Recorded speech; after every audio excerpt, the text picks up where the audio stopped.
sodelavcem, hvala potrebovalcem.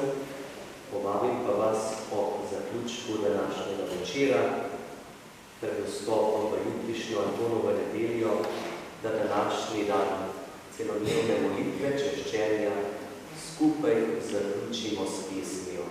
Naj bo ta pesem naša molitev, naša hvaležnost za zaklad vere in priprošnja svetemu Antonu Puščavniku, naj zastavi svojo močno besedo pri Bogu za nas, za naše družine, za naše delo, naše življenje, naj nas podpira svojo priprošnjo skozi vse leto.